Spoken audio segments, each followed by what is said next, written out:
another session here. We're going to be going into the keyword research journey from discovery to sitemaps and content plans. Let's go.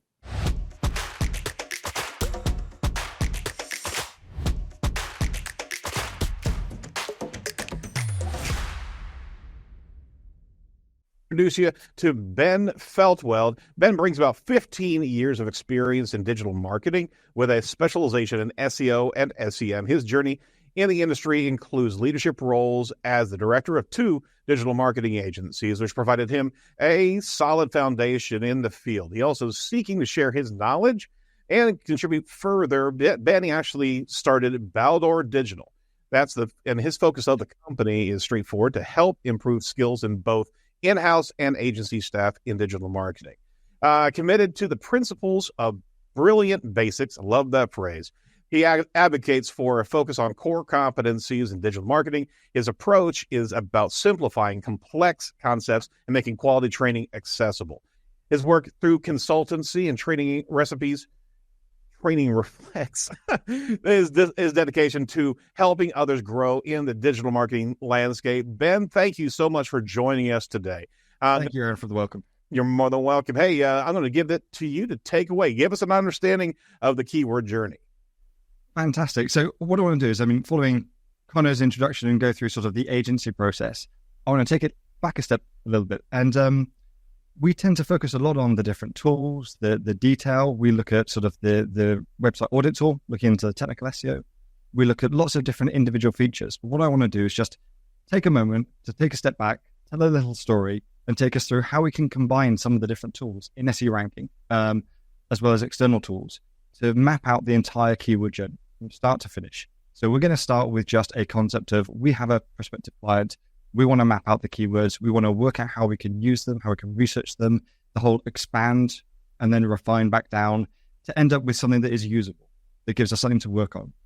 Now, the way that I kind of look at this is most of SEO can be simple, and we can spend a lot of time focusing on the really deep, the really detailed, and to be fair, for the geeks amongst us, which is most of us, let's be honest, the really exciting parts. But the core of SEO is what we call the brilliant basics.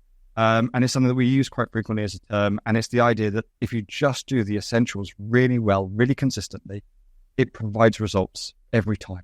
It always works. So what we're going to do for now, I don't like to share client data for obvious reasons. So I'm going to take a demo client, and I wish I would have known that when I use this ClickUp, because I would have used those. Instead, we're going to look at Monday.com as this hypothetical client that we're going to be studying. And Monday.com is a project management piece of software. It's CRM, it's software, it's sales, it's development, it's whatever you want it to be. Very good platform, very powerful, but it's got a lot of competitors. It's a very competitive market, so it's prime for us to delve into a bit of research. Unfortunately, for most of the tools we can use, we don't need access to the website. So we don't need access to a client's website before we start to work on it, and we don't need access to our competitors' websites to get an understanding of what's going on. So the first thing that we're going to look at with the keyword research journey is the quick wins. And this is something that I've heard a number of people say, even today, which is, what's the time frame on SEO? What are the guarantees on SEO? What can you return for me in SEO? And if we're being honest, we can't guarantee a lot, and it might take a fair amount of time because things just take time. What we can do, though, to expedite the process and to give ourselves a chance of starting in our clients' best graces and getting off to a good start with the clients, is to identify where we might have the quick wins, where we might have the opportunities to improve SEO in a shorter period of time. And rather than starting from scratch, a good place that we can do that is by starting from what we already have.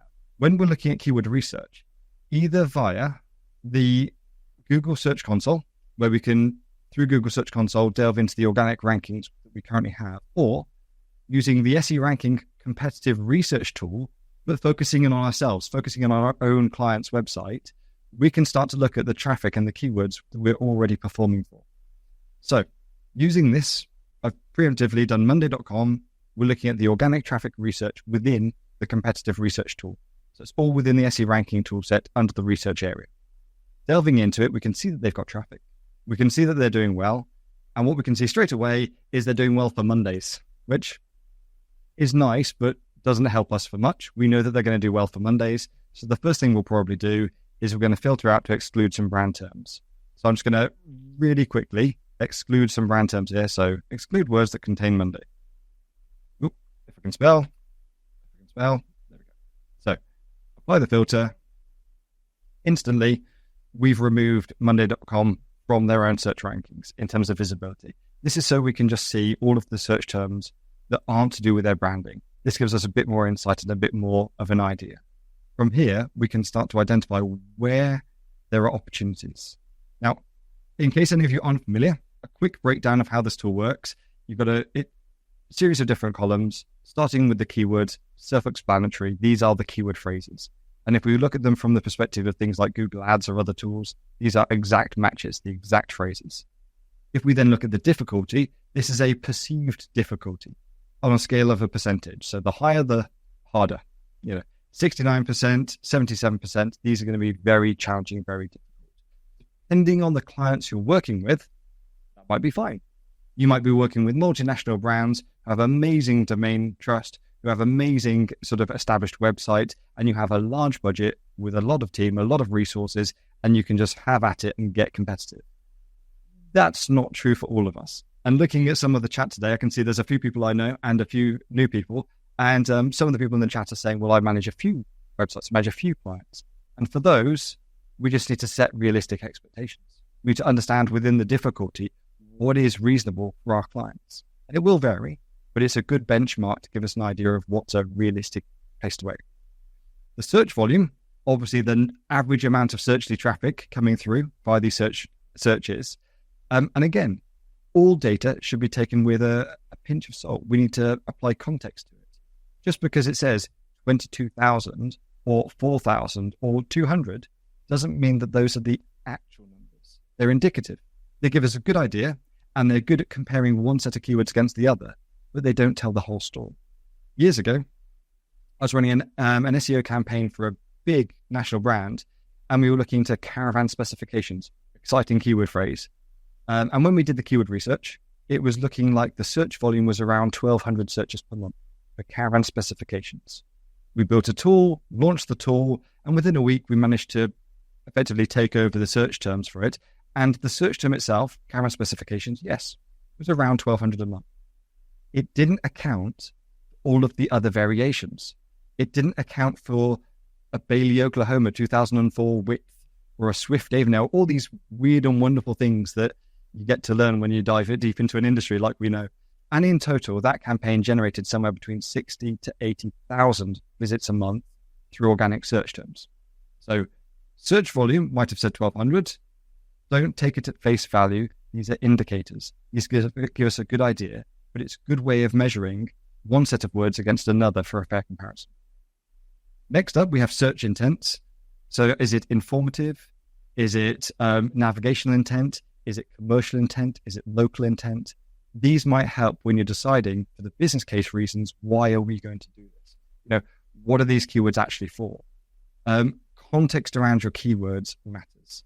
And it might look like your keyword is very relevant to you, but when you search for the term, it might pull up something you don't expect. Something you thought was a service might actually be an e-commerce transactional product-related search because you hadn't realized that's the way the context was carried. So this search intent can help shortcut that. And finally, the SERP features, and ultimately, the SERP features give us an idea of featured snippets, reviews, videos, all these other features that can fill up and, let's be honest, clutter the search results. So depending on how many features there are, it might give you an idea of how visible are we going to be even if we're competitive in the top for these terms. But also, it might give you some little nudges to say, well, actually, there are lots of alternative ways people also ask. Videos. There might be other angles to these SEO keyword phrases that we're targeting rather than just pure content. So I find these as good at generating ideas as they are telling you how difficult it might be to sort of appear in the search volumes. Finally, we have our positioning. And again, these are taken on a regular basis. I think they rank them, SEO Ranking do these on a monthly basis, roll through the rankings every month. They can correct me if they're on the chat and I'm wrong. But they will regularly review the positions, check and update them, and that gives us a good idea of where the sites lie for this. What we're going to look at as a result of that, and what we need to then focus on to begin with for the quick wins is, right, where are we nearly doing well? Are there any search terms here that we're nearly in the top 10, we're nearly in the top 5? Because these search terms might have a lot of volume, but we're not getting the traffic. And with the best will in the world, SEO isn't about vanity metrics like how far up we rank. SEO is about traffic to your website, organic traffic to your website on a repeatable, regular basis. So if we can identify areas where we have a good search volume and a reasonable position, but we're not quite there yet, that might be something that we want to focus on. That might be something that we want to mark down and say, yes, this is, if we spent a bit more time on this, we could improve our rankings from 12 to 5, from 30 to 20. And whatever we're doing, if we can start to encroach into that top 10 space, we can go from nothing to some very substantial traffic in some cases with just a few pages worth of work. So for me, the quick wins in terms of the keyword research path is always to look internally, identify where you're already nearly doing well, and to start mapping those out. With all of this, we always need to bear in mind context. And even if you're already nearly ranking well, some of the keywords might not be appropriate. You're kind of accidentally ranking. So there should always be that kind of like just mental note of these need to be real. These need to provide real traffic, real interest. With that in mind, though, we can start to gather these ideas. Now, a feature that I long requested and was introduced, not too long ago, is the keyword manager list. And for tools like this, absolutely invaluable. Because as you start to identify keywords that you find interesting, like Gantt chart, lots of popularity, very relevant. Yes, it's difficult, but these guys have the budget and we're nearly there. That is a prime keyword for us. So I'm going to check that because we want that. RACI meaning, yeah. Action plan template, yeah. We're going to start going through and identifying all of the keywords we're interested in that we might want to take further, the next step. At that point, once we've selected the keywords we're interested in, we can add it to a project if we want to track ongoing keyword rankings over time, or for this part, the research part of the journey, we're going to add it to the keyword manager list. And in this case, I've already created a Monday list, Monday V1, and clues in the name, we're going to have a couple versions of this, but the Monday V1 is where I'm just going to dump all of the potential keyword ideas. And at this stage of the process, starting with our internal research, we're going to identify as many possible relevant keywords as we can, select them all, and just get them into that keyword manager list. Because this way, we're taking lots of great ideas and we're just pulling them through to a separate location that we can start to manage all of these keywords in one place. Once we have completely finished our own website and we've gone through the, maybe not the 5,703 pages, but a fair amount of them, and we're happy with the amount of data that we've got there, we will then repeat the same process against our competitors. And the reason why we start with competitors on our own is very simply, there aren't many original ideas or truly original ideas left in marketing. Someone somewhere has already asked the question, so someone somewhere has already answered the question. If we can start with our competitors and we can focus on some top of their market, head of their game, key search and digital competitors, don't have to be business competitors, but digital competitors, we can really identify the ones that might have already done this work and can give us a head start, where we can research from them and identify where their keywords might lead us. This one is for Asana.com, a key rival to Monday.com. Should have done ClickUp, but we can go through all of this. We can, again, filter out the brand search terms, tag all the keywords that we want, and start to build them together. What we're doing at this stage is we're just trying to pull through as many keywords as we can to create a single list. Our goal at the start of keyword research is to take a handful of ideas, websites, contents, topics, and just expand outwards to create as much breadth and scope as we possibly can. The reason for this, and the reason why keyword research matters, full stop, is because we do not speak the language of our audience. That's what keyword research is for. When we're doing keyword research, it's really about understanding the words and the language that our audience use. Over time, we've done many things where we might work with a client in the gas industry, and they know all of their terms, and they know that big red thing that you keep in your garage, you hook up to a barbecue, and it produces gas, is a gas cylinder in the UK. However, in the UK, most consumers would call it a gas bottle. which is the American term. Nothing wrong with that. But in the UK, the general public use the American term, whereas the industry would force the strict term of the British one. So not realizing that the British audience speak using the American term is a massive missed opportunity. And just identifying that small section allowed a national leading gas company to double its SEO traffic within a few months, because it's about learning the language of your audience. That's what this is for.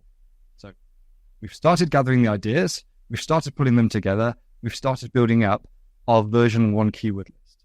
And at this point, our goal really is to have a few hundred keywords, if not more. For a large scale website, I would probably be looking at several thousand potential keywords at this stage. But for a small to medium sized client, a few hundred keywords is ideal because it gives us lots of scope. Once we've taken all of the keywords from our competitors and ourselves, now we need to fill in the blanks. If there are any services, products, ideas, or inceptions that we've had that haven't been covered, we need to manually do those. And that's where the keyword research tool comes into play. So the keyword research tool is about identifying individual keywords or small quantities of keywords and exploring those in more detail. So this is where we would start with our own ideas, but then we would also, through the keyword manager, identify keywords that we think, actually, this particular one, Gantt charts, seems to have a lot of popularity. Gantt chart seems to be quite popular here. So because it's popular here, did we discover all of the versions and variants through our competitive research, or are there some missing? So we can take a keyword phrase that was identified through competitive research or internal research. We can use the keyword research tool to then expand it, and using the similar, related, and other sort of versions of those sort of matched keywords, we can identify all of the different variations that we might want to target. Now, this is how you can go from a few tens of keyword ideas to a few hundreds or even a few thousands, because every single keyword that you identify might have multiple variations. And at this stage, the first stage, we don't want to rule any of them out unless they're just completely irrelevant by context. So expanding all the way out, we've got to the stage where we've exhausted ourselves, and fundamentally, a question I get asked a lot is, how long should we spend on this? Well, you should allocate as much time as you can to it. This is the research part. This is going to inform your sitemap and your content plan. Give it as much time as you can. Allocate for that. And if you finish a bit early, keep going, keep exploring. It will pay off in the long run to just keep the research going and maximize what you can. But now we've got our V1, we're happy. We've got all of these ideas, hundreds of keyword ideas. What do we do next? Well, we want to go through this in more detail, and now we want to get picky. Now we want to go through and start cherry picking the phrases that might actually be more relevant.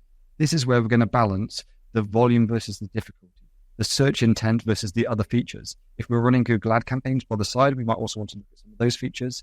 And we start to balance all of these things, selecting the keywords that are most relevant and most interesting to take to the next step. And what we do as part of our Brilliant Basics method is we would then add it to the next keyword list. So we're not deleting anything, we're adding it to the V2.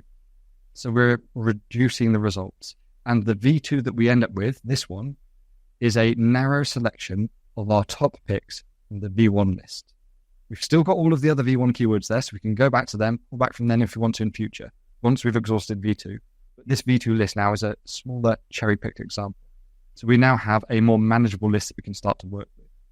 What we can then do with that is we can then start to group them together by theme, by content, by keywords, and by tags.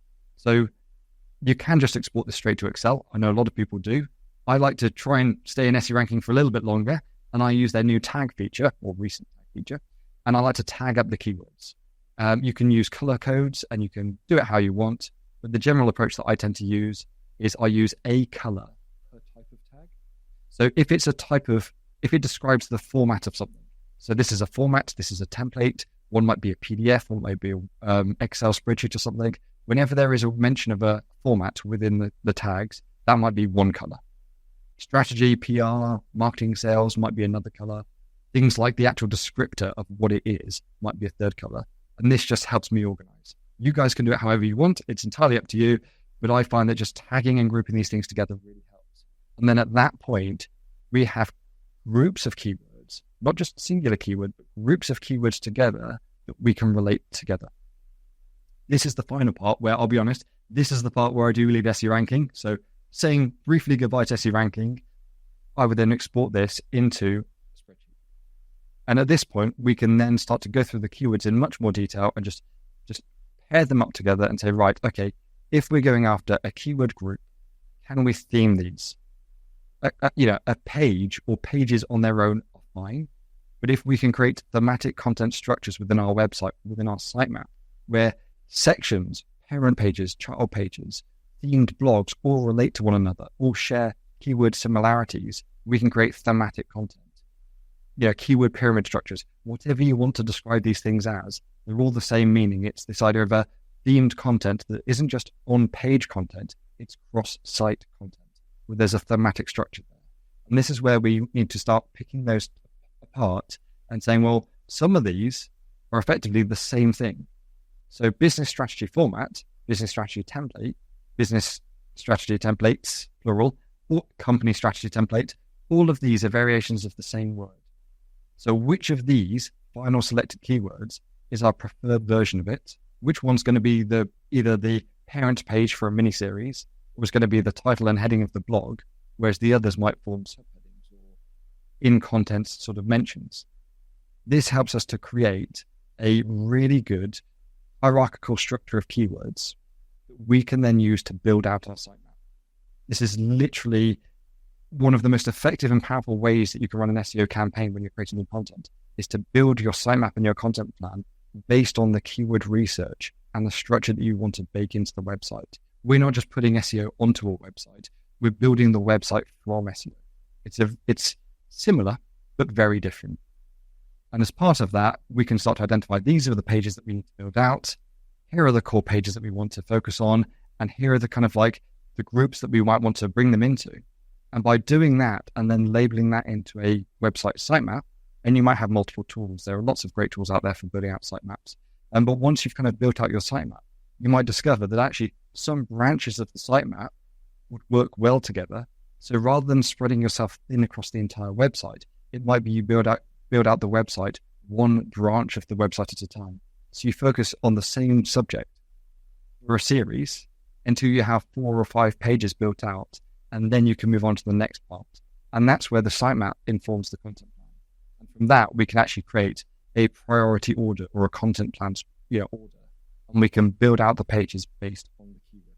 So just to reiterate, we're starting out with the concept of we have a client we're looking internally. We then build that out through competitive research. Once we've got our version 1 of the keyword list, we're then going to expand it using the keyword research tool to identify things that we haven't yet covered or keyword opportunities that might be interesting and might be worth exploring in more detail. Also, as Connor said in the last one, or someone asked Connor, what happens if a client insists on keywords? The best response I found, if a client insists on certain keywords, is to measure the client's keywords, do a detailed keyword analysis on what they have suggested, and provide your preferred results and present them to them side by side. And say, well, it's entirely up to you. You can use your language, or you can use the language of your audience. You will do either, but we recommend speaking in your audience's terms. And by doing these things, you can just make the data argue for you. You shouldn't have to debate these things. Present the facts, let the clients pick them for themselves. And from there, you can start to refine it into a second version of the list, group it, coordinate it, and build out a sitemap and content plan. It really is that simple. It takes experience, it takes understanding, and there is as much science as there is sort of subjective understanding and interpretation of the data. And a lot of these come down to judgment calls and planning. But fundamentally, if we can get this right and set up a good pathway, it should make our content creation that much smoother, that much easier, and you know what you're working towards. So it gives you a really clear idea of where you're going, and it shows the client the pathway that you're taking for the next 6, 12, 18 months or beyond. So that's it in a nutshell. I want to do a nice, quick, punchy, and hopefully, Aaron, that has covered all the things that kind of like we wanted to go through on this one. But we do have time, I believe. There's a lot there. Truly, thank you very much for, especially the versioning of the keyword lists. We were paying close attention to that because that's a space in which we can keep on honing down those key focal points, no pun intended, as opposed to the gross mass, right? And that's always the fact that when you're doing keyword research, you're having to separate the wheat from the chaff and what's really important for that strategy. So Ben, we want to thank you for your presentation there, and everybody who's listening there and watching, they're certainly going to get the recordings of that. I do have one key question. Yep, did it again. Sorry. Go for it. Before I turn it over to everybody here, when it comes down to letting the clients pick their own keyword list without any type of backdrop, any type of research on their end, actually letting them bring their list right next to your list without any level of validation on their side. That's a pretty risky space whenever you're actually doing the matchup there. And they will do it. They will bring the keywords because they will have their, chairman's wife's nephew's aunt's dog's son will come up to you and say, well, we read in the tea leaves that this is a good keyword. Right, exactly. Without any type of tool set that we're looking at here, exactly. Be able to bring, but if you're bringing your tool, your list with data, with some market values, and on top of that, with intent, it can absolutely persuade them back into their seats, right? And despite evidence to the contrary, I do tend to believe the best in people all the time. I do try to give them the benefit of the doubt and say, well, if you're bringing these ideas, there might be a valid reason for them. So I will run the research. We will do the audit. We'll do the due diligence.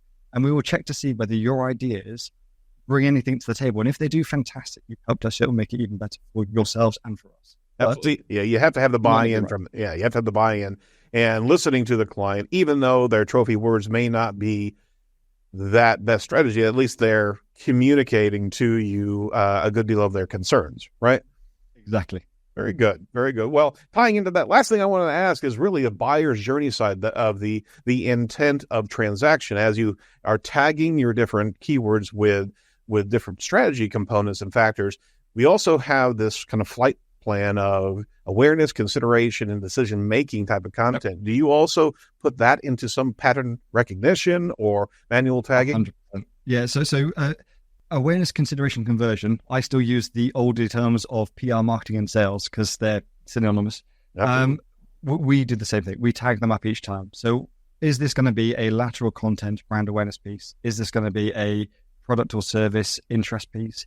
Is this going to be something designed to engage? Is this something designed for the existing audience? Is this a remarketing and reconversion stage? Is this something appealing to authority? We need to kind of identify what those are. And depending on the complexity and size of the content journey, it might be a very simple PR marketing sales, or it might be that we actually mark it up as part of an SB7 story or something similar where we've got a much more detailed journey and we want to work out where does this content fit into that journey. Right. Obviously then helps to inform the content plan if there are deliverables in terms of which thing we do first. Absolutely. And it normally starts with the awareness leading into the marketing and then the sales. Very good. Very good. Well, we want to pivot over to some of the audience here, and thank you so much for your time today. Again, Matthew Lane actually jumped in there a few minutes ago, asking what would you say is the highest difficulty score for keyword research before it could be classified as too difficult or impossible to use? This is quite an easy one. Look at what you're already performing well for. If you, within your own competitive research tool, if you are already doing quite well for some really difficult keywords, let's say you're at 72, 73 for the difficulty of some existing non-branded keywords, then that's your level. That's where you can compete at, and you should be able to deliver those results again. If you maintain an difficulty score in a non-branded subject, you should be able to get that again. If you think that you could just start at 20 and then hit up to 70, probably unlikely.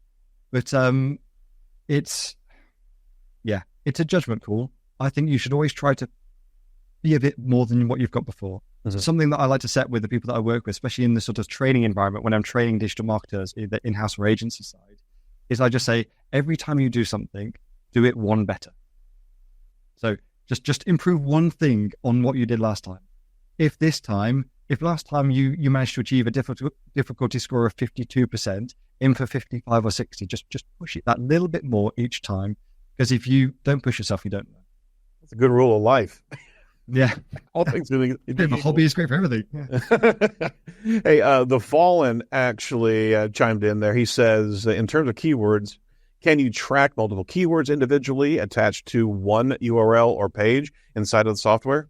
Yes, you can. So the way that the software works is when we were tagging all those pages, tagging all those keywords, and I was selecting them all and choosing to add them to the keyword manager list, if I had instead added them to the project, they would have been tracked on the project.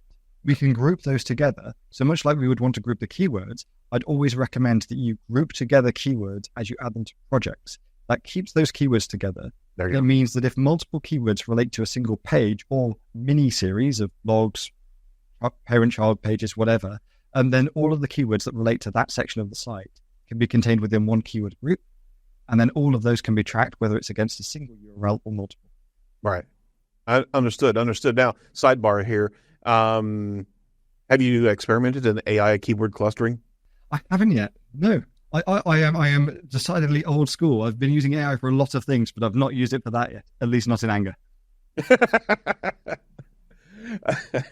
Matt Simon, this is actually a pretty interesting question as well. Matt Simon says, how do you prioritize keywords when everything seems important? Really, this comes down to how much do you like being yelled at. So I like to focus on the lower hanging fruit first. If you think I can definitely 100% do this, do that thing first. Start with those quick wins. As soon as you can, get the quick wins out the way. Because if you can just turn around to a client, or if you're working in-house or you're responsible to a director in your agency to say, I'm going to tell my boss, I did some work and it's brought results, that buys you time. So that's always my first priority.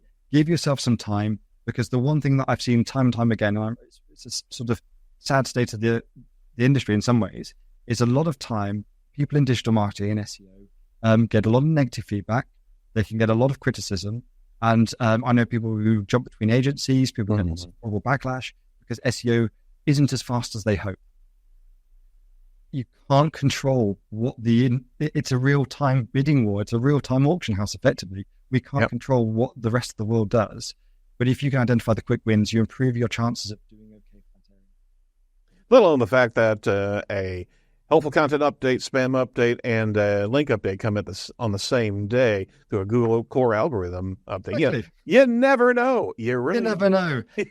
and also, you never know if your colleague who works in the same agency is in a different team, is working on your exact competitor without your knowledge, and you're both doing the same thing, competing for the same thing. It shouldn't happen, but it does sometimes. So you might even be going against your friends, colleagues, and rivals. So you never know. So at that point in time, we're talking SEO cage match, right?